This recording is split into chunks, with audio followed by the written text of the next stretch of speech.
Welcome to Not Milk Never Milk. Subscribe if you're lactose intolerant. You start by validating compatibility. Check case clearance, PCIe slot, and that your PSU supplies the GPU's required 12 VRAIL and wattage.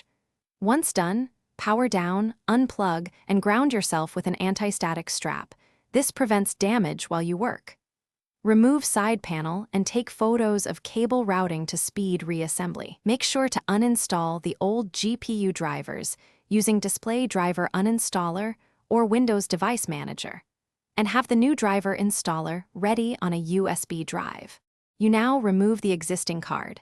Disconnect all power and monitor cables first to avoid strain. Unscrew the rear bracket screw that secures the card, then depress the PCIe slot latch.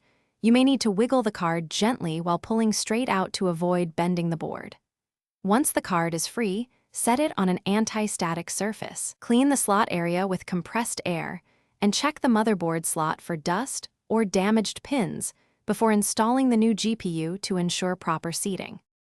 You install the new GPU by aligning it with the PCIe slot and pressing straight down until the latch clicks, then secure the rear bracket with screws so the card is immobile. Connect the correct 6/8-pin power cables from the PSU and route cables to preserve airflow. Boot into Windows, install the manufacturer GPU driver, and reboot.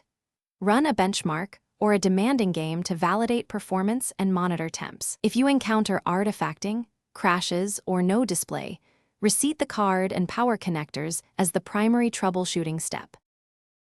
Thanks for watching. If this was helpful, leave a like and consider subscribing. See you next time.